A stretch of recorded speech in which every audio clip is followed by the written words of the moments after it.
No nosso último estudo, abordamos o tema porque Jesus falava por parábola e nos utilizamos deste livro, da Terezinha Oliveira, Estudo Espírita do Evangelho, uma página que diz Parábolas Evangélicas. E naquele estudo nós seguimos aqui o que consta do livro, iniciando com o que é uma parábola. Então, nós vimos aqui o significado, que é uma parábola. Estudamos, vimos quais são as vantagens, suas vantagens.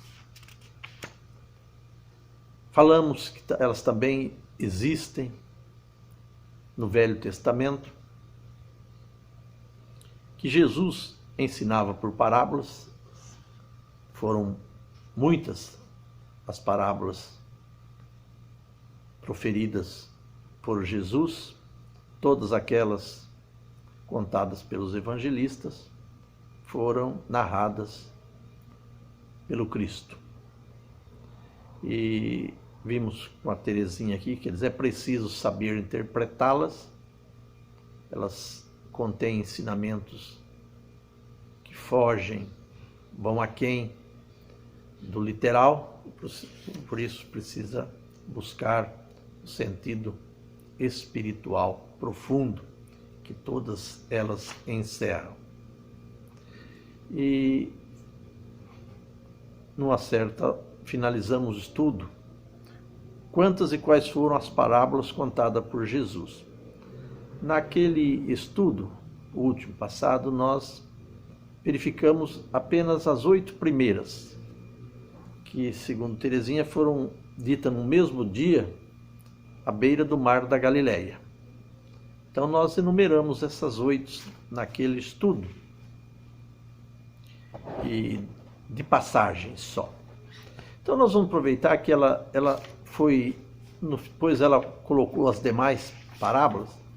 Então, nós vamos, como sequência daquele estudo, vamos utilizar aqui o termo as parábolas de Jesus, que ela, como ela colocou aqui, parábolas evangélicas. E vamos relembrar aquelas primeiras 8 e todas as demais. Elas dão um total de 47. As 8 primeiras, ela enumerou aqui. Ela fez 3 divisões. Colocou as parábolas, essas 47, em 3 divisões. As primeiras 24, as 8 mais 16, então 24, ela colocou sobre a natureza do reino dos céus, ou seja, a vida espiritual. Colocou essas primeiras 24, essas 8 mais 16, essas 24, sobre essa classificação, a natureza do reino dos céus, ou seja, a vida espiritual. Depois ela pegou mais 17 subsequentes e classificou como sobre os servos de Deus, os cristãos. E as últimas 6, sobre o fim dos tempos e a necessidade de vigilância. Terezinha fez 3 divisões. Então nós vamos citar essas passagens e os seus respectivos narradores, os discípulos, e os comentários, ou seja, o sentido delas, breve, sucinto. Isso dá para o nosso estudo de hoje. Vamos relembrar então aquelas 8 que nós já tínhamos feito comentário, já tínhamos aproveitado o estudo da Terezinha Oliveira, e vamos retomá-los, para depois então nós irmos para as demais. A primeira, a segunda, é do tesouro escondido, segundo Mateus, capítulo 13, versículos 44, e da pérola, Mateus também, versículos 13, capítulo 13, melhor dizendo, versículos 45 a 46. Qual o sentido dessas 2 parábolas? Segundo Terezinha, ela diz: ainda não nos damos conta da nossa vida espiritual, oculta para nós, mas seu valor é muito grande, como tesouro ou pérola excelente. Quem descobre isso, de bom grado se desfaz dos valores do mundo para adquirir espiritualidade. Então, o forte, né? O valor dessas parábolas do tesouro é justamente demonstrar para nós o valor que tem o tesouro da vida espiritual. Como ele diz, dos servos dos reinos dos céus. A 3, a 4 e a 5, do grão da mostarda, encontrado em Mateus capítulo 13, versículo 31 e 32, Marcos capítulo 4, versículo 30 a 32, e em Lucas capítulo 13, dos versículos 18 a 19. Do fermento, Mateus capítulo 13, versículo 33, e Lucas capítulo 13, versículos 20 a 21, e da semente, conforme Marcos capítulo 4, versículos 26 a 29. Qual o sentido dessas três? Do grão da mostarda, do fermento e da semente.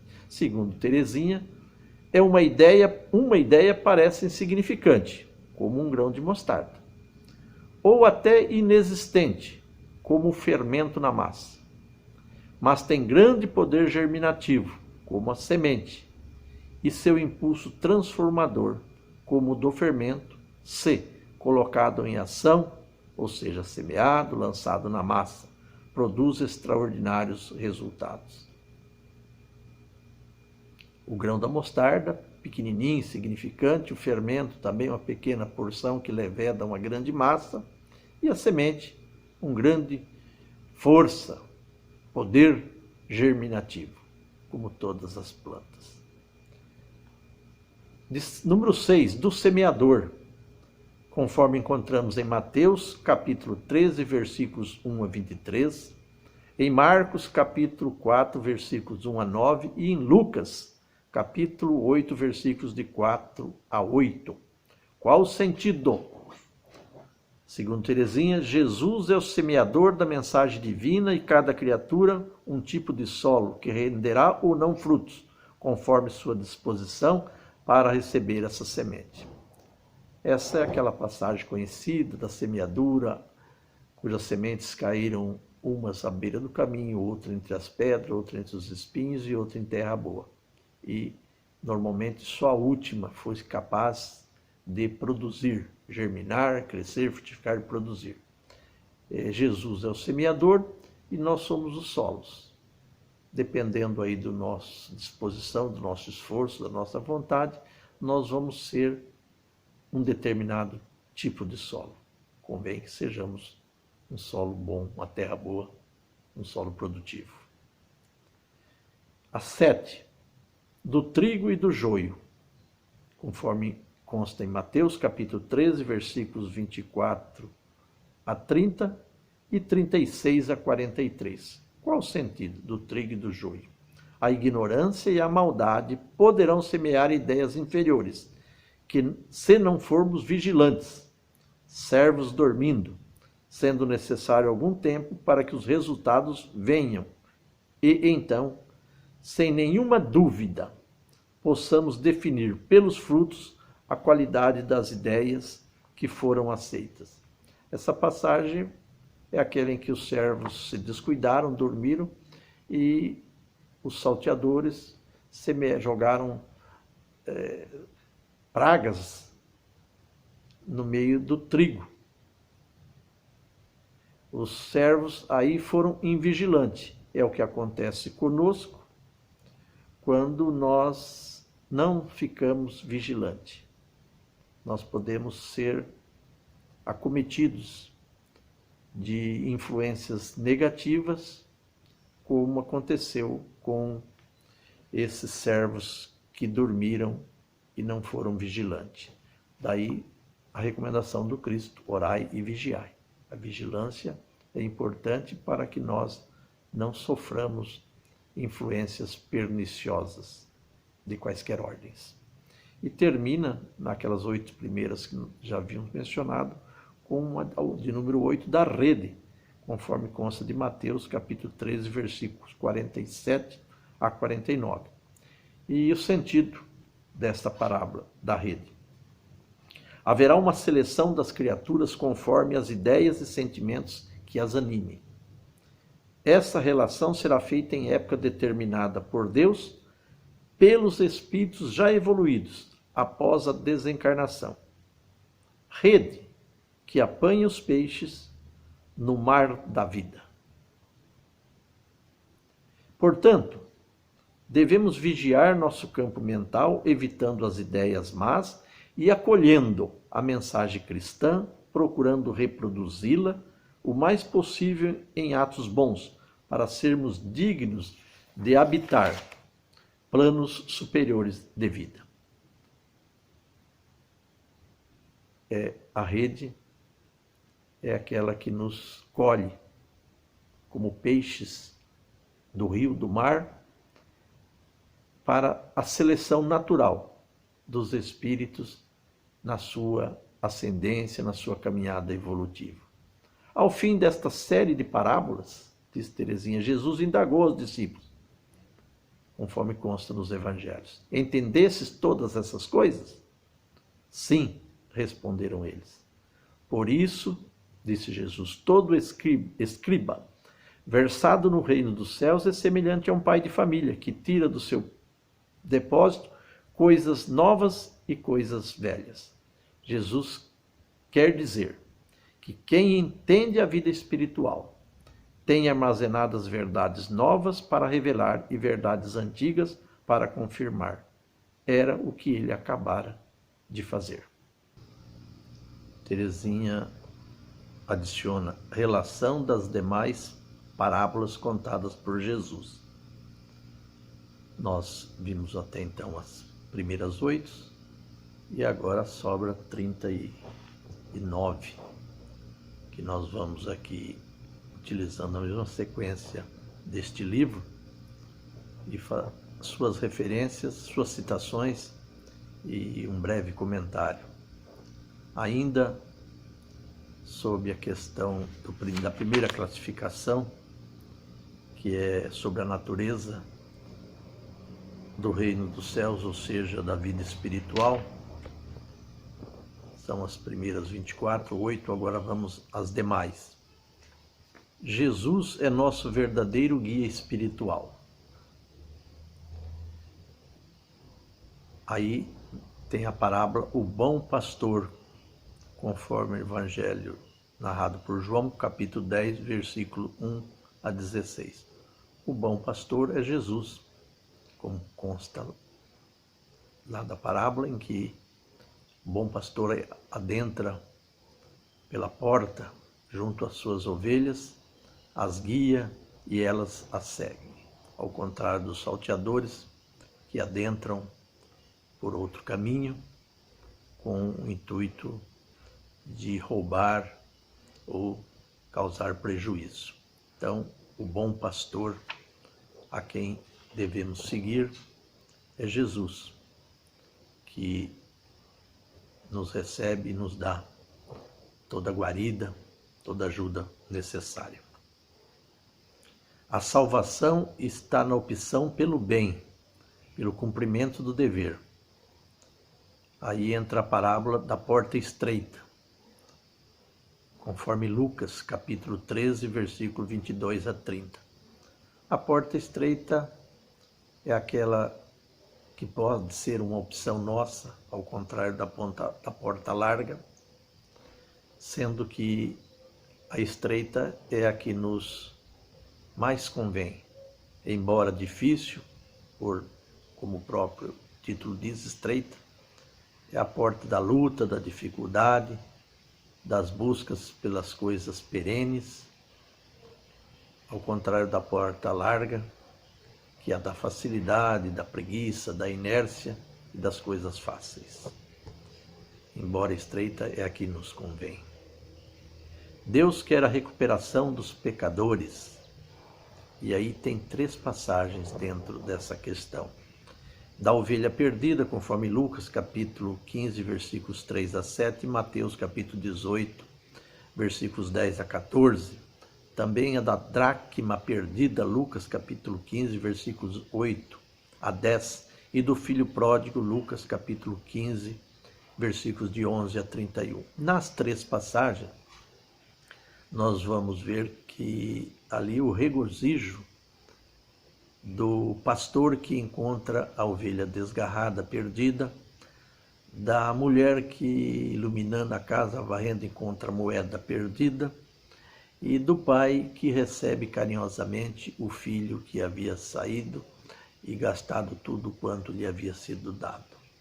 Então, caracteriza-se aí o retorno nosso, como somos recebidos, a alegria que nós proporcionamos àquele que nos recebe, depois de retornarmos ao bom caminho, de voltarmos ao caminho reto.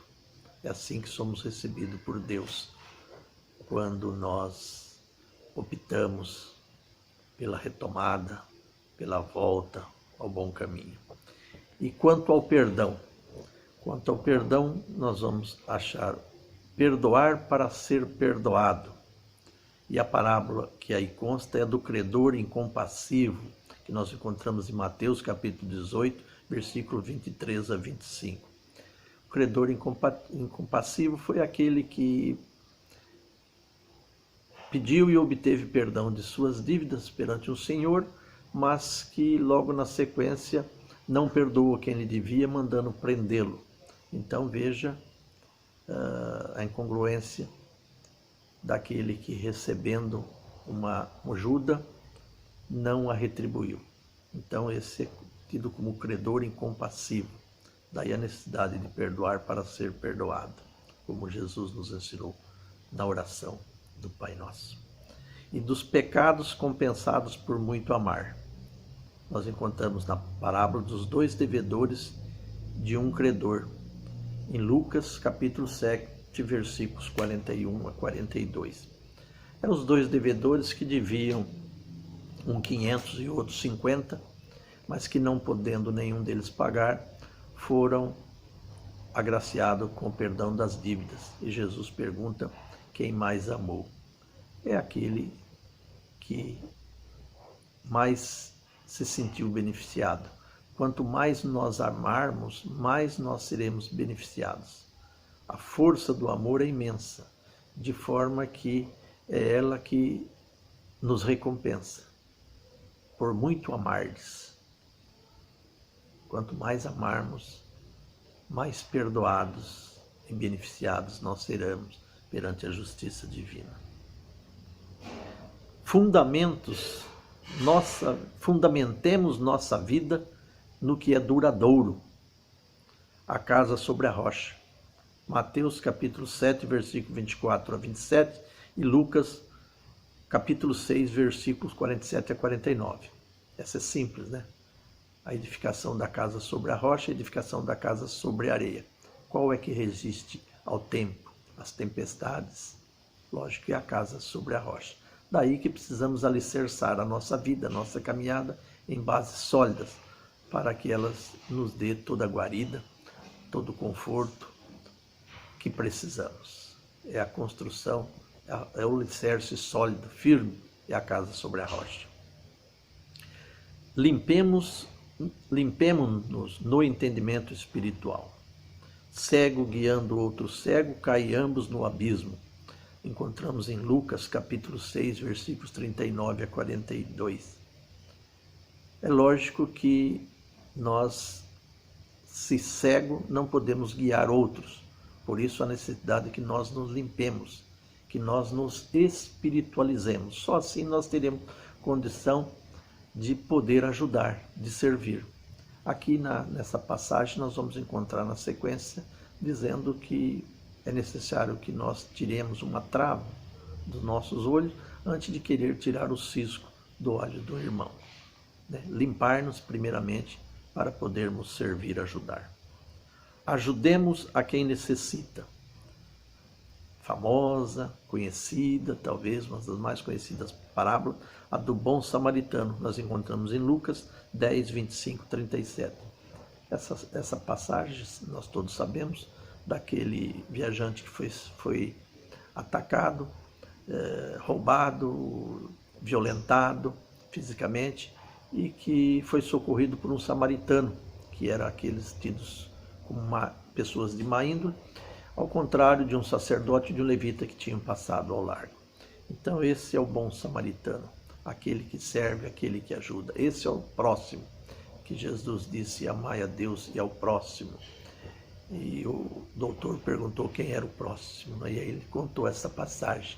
O próximo é aquele que está próximo de nós, aquele que serve, aquele que ajuda. E o bom samaritano, independente da fama que tinha, que não era boa, foi o próximo, foi aquele que serviu, consequentemente aquele que agradou a Deus.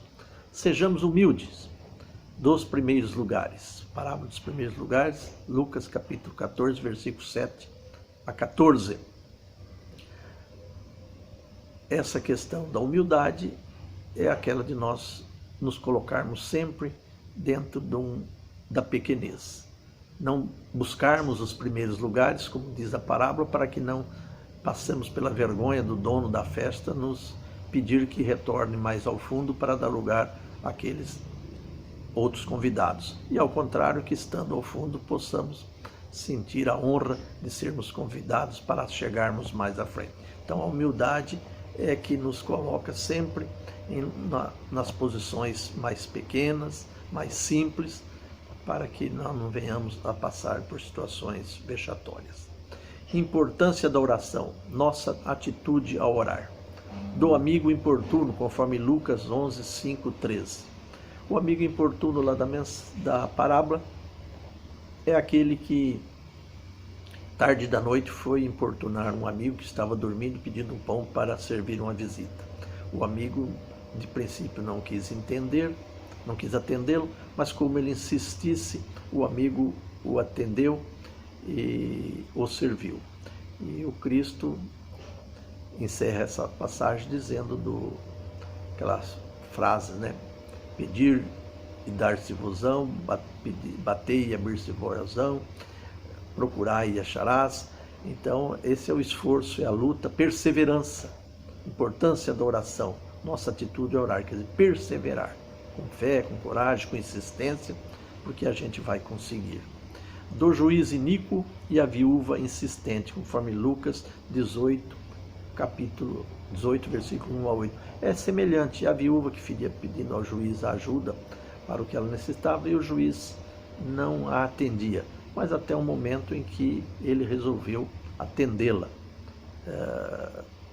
Prova de que a insistência firme, sincera, um objetivo real, ele alcança o objetivo, como na passagem anterior. Do fariseu e do publicano, Lucas capítulo 18, versículo 9 a 14. Esses é a famosa também conhecida do fariseu e do publicano que subiram ao monte por orar. E o fariseu, cheio de orgulho, batia o peito e orava, dizendo que cumpria os mandamentos, fazia isso, fazia aquilo. Já o publicano, que era uma daquelas pessoas chamada de má índole, orava batendo no peito, pedindo a Deus pelas suas imperfeições, clamando a Deus que reconhecesse, que perdoasse as suas imperfeições. E Jesus termina dizendo: quem foi glorificado? Não o fariseu orgulhoso, que estava se colocando, se enaltecendo, mas o publicano, que estava com toda a humildade se posicionando dentro da sua pequenez. Do apego às riquezas e o mau uso delas. Duas passagens. Do rico e Lázaro, constando em Lucas, capítulo 16, versículos 19 e 31. Essa é conhecida, que o Lázaro vivia das migalhas do rico. E após o desencarne, Lázaro foi colocado numa posição junto a Abraão, e o rico foi para uma situação mais difícil. Ao ver o Lázaro na situação melhor, ele clamava que o Lázaro viesse servir. E aí Abraão disse: você já esteve a sua recompensa. Enquanto Lázaro vivia de migalha, você vivia na opulência lá. Então aí o rico manda que Abraão mande alguém avisar os seus, que tinha mais 5 irmãos, sobre essa posição após a morte. E o Abraão disse, não, se eles já têm lá Moisés e os profetas, se eles não ouvem Moisés e os profetas, não seria alguém dentre os mortos que seria capaz de ser ouvido por eles. Do rico, louco ou avarento, tolo, Lucas capítulo 12, versículos 12 e capítulo 16, versículo 21. É aquele agricultor que teve uma grande colheita, que não sabia o que fazer, aí mandou derrubar os seus celeiros velhos e construiu outros maiores e melhores, e colocou lá toda a sua grande produção, e disse para consigo mesmo que viveria aí na opulência, viveria aí tranquilo por longo tempo. E aí Jesus disse, mal sabia ele que brevemente, ou na próxima noite, ou logo, lhe seria pedido conta, sua vida seria, ele desencarnaria. Então, é justamente isso a questão da riqueza e o uso dela. Às vezes amontoamos demasiadamente e sem que possamos até desfrutar ou alguém delas desfrutarmos. Na segunda classificação, Teresinha de Oliveira enumera mais uma série de parábolas dentro do título Sobre os servos de Deus, os cristãos. 1. Seu valor e função. Aqui ela coloca as duas passagens. Da candeia, conforme consta de Mateus 6, 22, 23 e Lucas 11, 33 a 36. Do sal da terra, constando também em Lucas 14, 34, 35 e Mateus 5, 13, Marcos 9, 49, 50. Esses dois, o da candeia falando da função da luz, que é iluminar, e deve ser colocado ao alto para beneficiar a todos. E valendo para nós como a luz que todo e cada um possui, que não deve ser abafada, escondida, mas revelada. E o sal da terra é a propriedade que o sal tem, sem a qual ele se torna inútil. Somos nós que, sendo cristãos, se não tivermos esse valor dentro da nossa atividade, nós também somos inúteis. Então, nós fugiremos ao valor e à função que nos é pedida.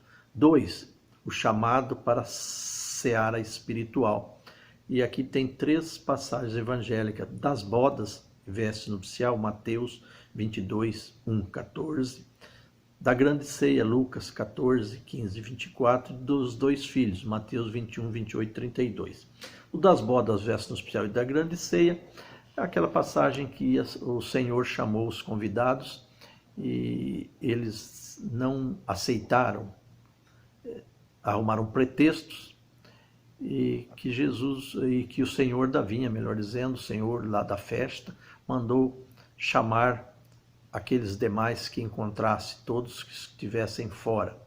No caso, o das vestes nupcial, ou mesmo entre aqueles que vieram a posteriori, alguns se encontravam sem as características, a veste necessária, e também foram censurados por isso. Quem são esses convidados? Somos nós que há muito tempo recebemos o convite e quase nunca os aceitamos. Muitas vezes, quando aceitamos, ainda não estamos preparados, não estamos portando a veste nupcial. E então é o chamamento contínuo que nós recebemos e ao qual ainda muito pouco nós acatamos. E dos 2 filhos, conforme consta de Mateus 21, capítulo 28 a 32, o pai que pediu ao filho que fosse fazer um determinado trabalho, ele disse que ia e não foi. O outro, que falou que não ia, acabou indo, fazendo.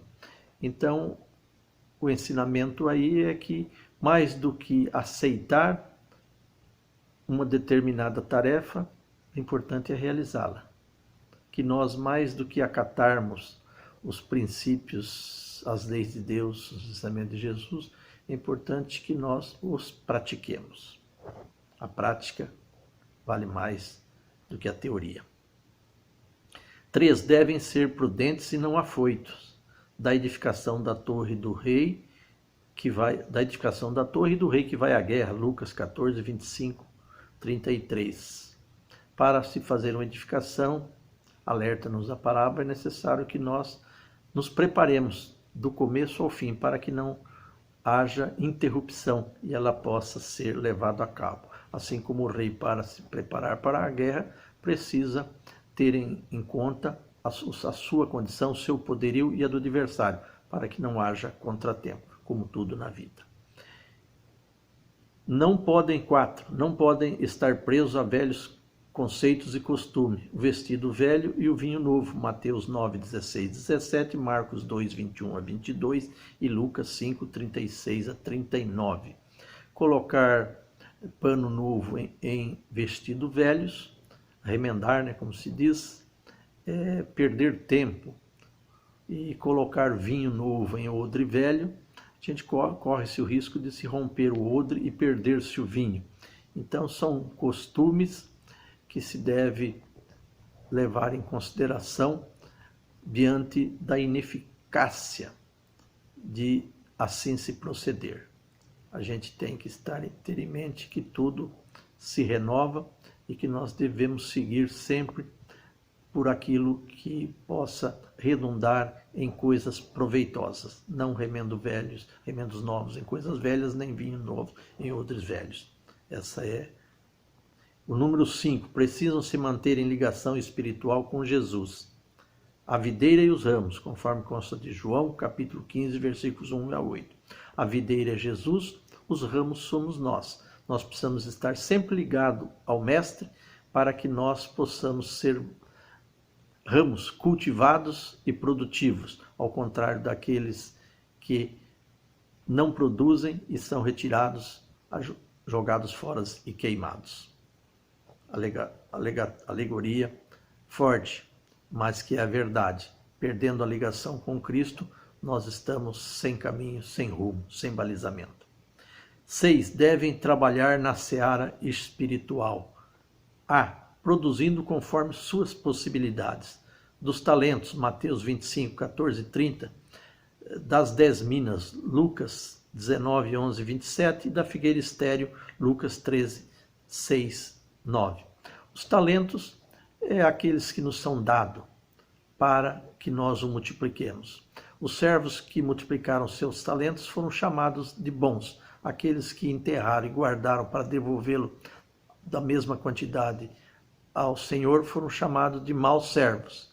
E é assim que nós somos classificados perante a providência divina, de bons ou maus, conforme multiplicarmos ou não os talentos que temos recebido. E a figueira estéril é aquela figueira que não produzia e que o dono da gleba mandou ao cultivador que a arrancasse. E ele pediu um tempo que iria adubá-la. E que então aí, talvez, se ela não produzisse, sim, arrancaria. Mas se ela produzisse, voltasse a produzir, ela seria conservada. Somos nós que precisamos ser sempre cuidado, adubado, isso espiritualmente falando, para que nós possamos produzir e não corramos o risco de ser erradicados. A e o B, dentro aí devem trabalhar na seara espiritual, letra B, com fidelidade. Dos arrendatários ou lavradores maus, Mateus 21, 33, 46 e Marcos, capítulo 12, 1 e 2, Lucas, capítulo 29, versículo 9 e 18. Dos arrendatários ou lavradores maus. O senhor da terra arrendou as suas vinhas a uns fazendeiros e quando foi receber o seu quinhão, mandou os seus servos receber, foram enxotados. Mandou seu filho e ele foi morto. E aí foi ele mesmo responder. E o que aconteceu, segundo a narrativa, na parábola, eles foram também trucidados, esses fazendeiros, maus arrendatários, e foram passados ao outro. Esse é o cuidado, a fidelidade nossa para com a vinha que nós recebemos. Nós temos que dar conta, diz a doutrina, somos usufrutuários das coisas que recebemos. Ninguém é dono de nada. E para isso nós precisamos de fidelidade, ou seja, tratar bem, cuidar e responder perante as obrigações e compromissos que isso nos aufere. Do servo bom, vigilante e do mal, Lucas 12, 35, 48 e Mateus 25, 45, 51. Servo vigilante ou servo mau, somos todos nós perante aquilo que nós fazemos com as coisas que nos são confiadas. Desde as coisas terrenas, mas sobretudo aqui das coisas espirituais. Jesus utilizou-se uma passagem do mundo terreno para chamar a atenção dos nossos compromissos com as coisas espirituais, de ser um servo vigilante ou servo mau, aquele que toma cuidado, aquele que cuida verdadeiramente, e não aquele que negligencia seus compromissos e obrigações. Igualmente do administrador infiel, conforme consta de Lucas 16, 1 e 13 e 14, 17, semelhante, o enunciado semelhante do administrador infiel, que é aquele que não é fiel a compromisso que recebe. Aquele que recebe uma responsabilidade, está investido de uma responsabilidade perante alguém ou perante alguma coisa, ou o que quer que seja, deve ser fiel à incumbência que recebe. E isso, espiritualmente falando, é a responsabilidade, é o administrador que somos das coisas que Deus nos confiou. Que nós sejamos administrador fiel e não infiel, conforme consta da parábola.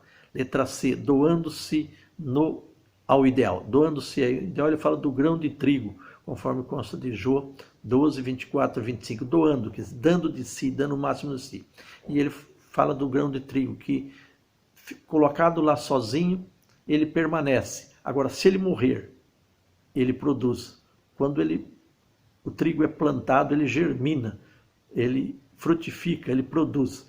Mas se ele ficar lá só colocado, ele não serve para nada, não se torna nada. Então, ele doa. O trigo é aquele que doa, aquele que morre, no sentido figurado, para se tornar e dar a sua produção. É o que nós precisamos ser. Não aquele que fica sem fazer nada, mas aquele que doa-se no esforço, na luta, no trabalho. 7. O que ganham?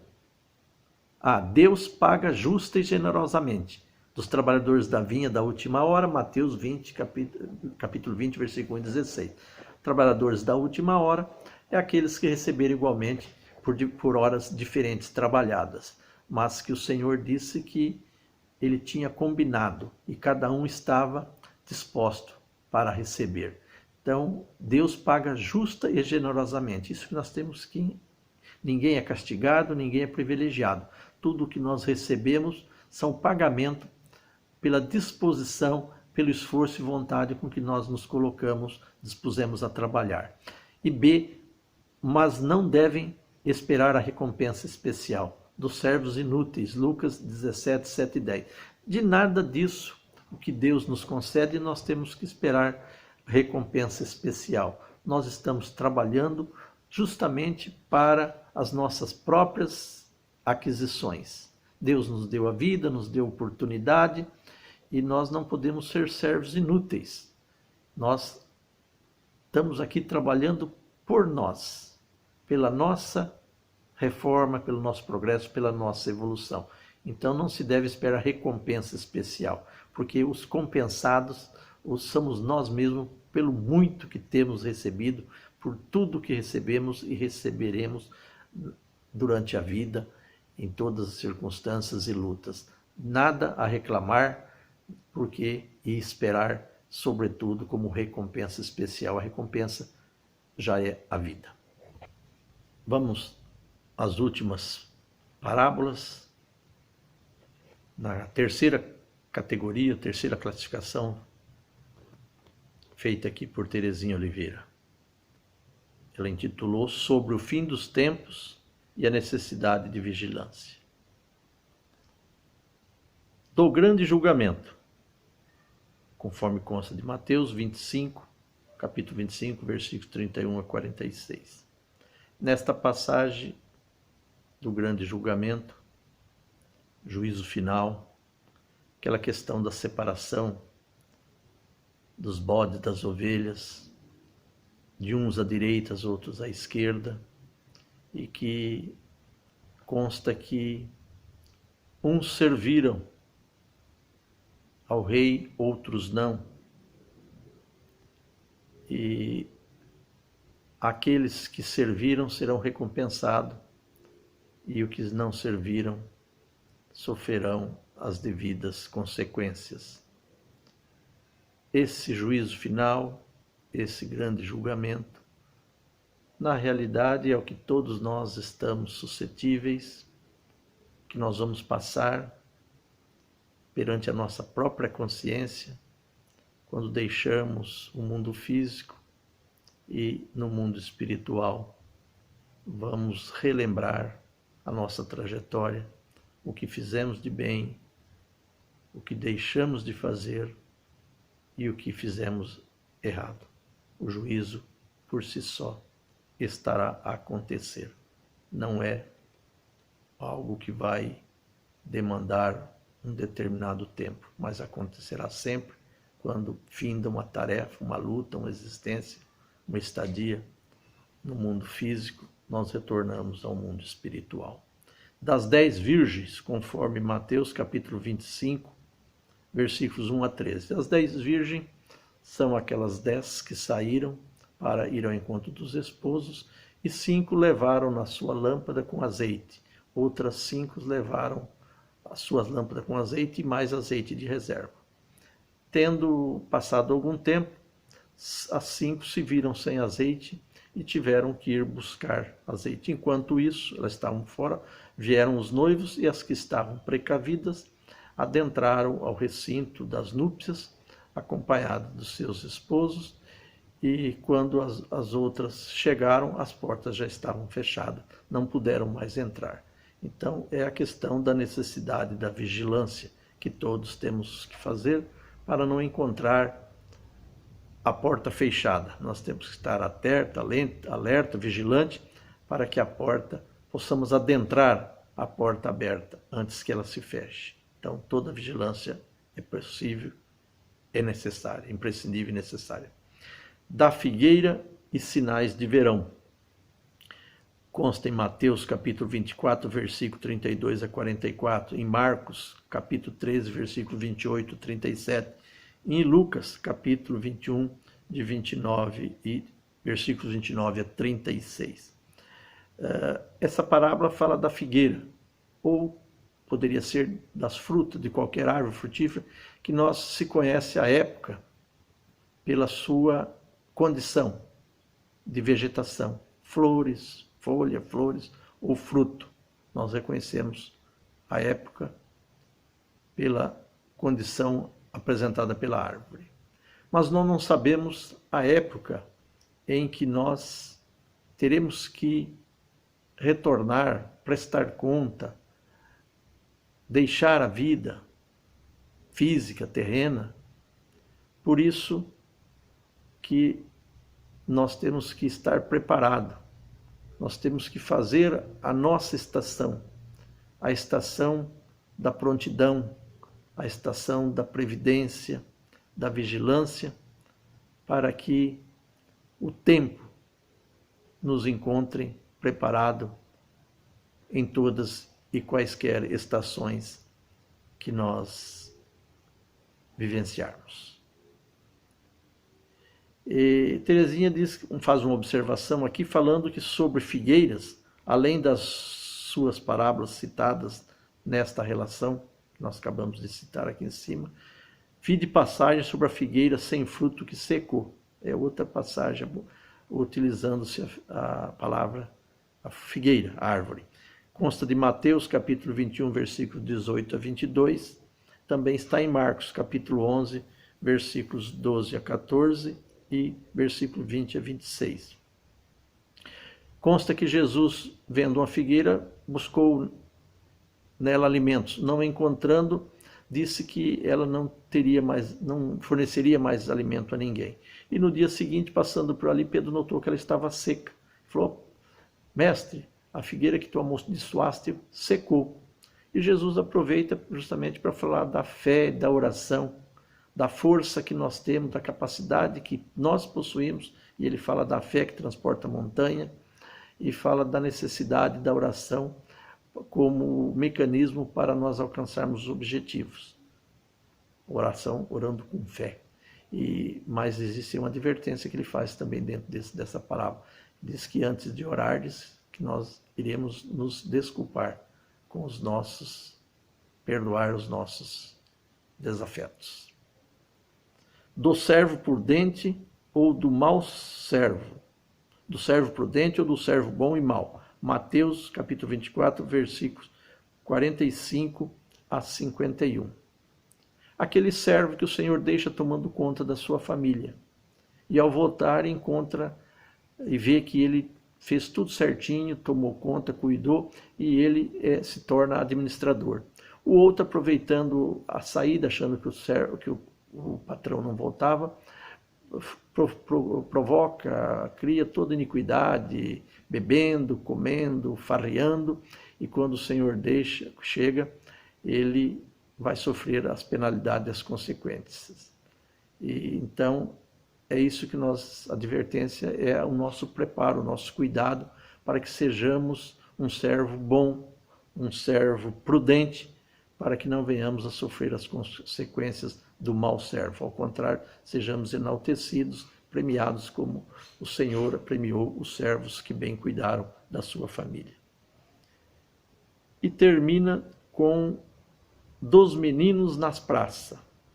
Mateus capítulo 11, versículo 16 e 19, Lucas capítulo 7, 31 a 35. Essa parábola é um tanto quanto difícil o seu significado, o seu entendimento, mas consta que Jesus perguntou o que diziam os homens sobre os profetas, sobre eles, sobre aqueles que trouxeram os ensinamentos. E fala dos meninos na praça, que diziam de uns para os outros: nós cantávamos para vós e vós não bailastes, nós choramos e vós não chorastes. E, na realidade, nessas duas passagens, ele estava enaltecendo o evangelista, o Batista, o João. Ele fala, que não é evangelista, né? o João Batista. E ele então diz, na sequência, dentro dessa parábola, que o João, que não comia e nem bebia, e diziam que ele estava com o demônio. E o filho do homem, que comia e bebia, foi chamado de glutão, que vivia junto dos pecadores, junto de todos aqueles que não observavam muito as diretrizes, as normas vigentes no meio daquele povo. Estamos se referindo com certeza ao próprio Cristo, que contrariou muito dos princípios que, sobretudo, os fariseus se utilizavam. Então, ele acaba finalizando essa passagem dizendo que mas a sabedoria foi justificada por seus filhos. Quer dizer que tudo ali, o que aconteceu de não aceitar, não entender, não compreender os enviados de Deus, na realidade, nas gerações por vindouras, tudo se haveria de ajustar e ir se entendendo. Lógico que tudo ali era novo e difícil de entendimento, mas como as próprias crianças cantando na praça, eram os filhos, as gerações por vindouras, que haveriam de entender e compreender os ensinamentos de Jesus. Terminamos aqui a citação de forma breve, sucinta, um tanto quanto corrida, para nos alongar, assim mesmo acabamos extrapolando o tempo, mas fica aqui com a graça de Deus e que nós tenhamos outra oportunidade de, quem sabe, estudá-las mais detalhadamente, como vamos fazer justamente no próximo estudo, como vamos ver a parábola da luz da candeia sob o alqueire. Um grande abraço, que tudo isso nos auxilie para o conhecimento, o entendimento e, com certeza, o que é mais importante, que nós, estudando, aprendemos o significado e tudo de bom, útil, importante, que as parábolas do Cristo nos trazem sempre.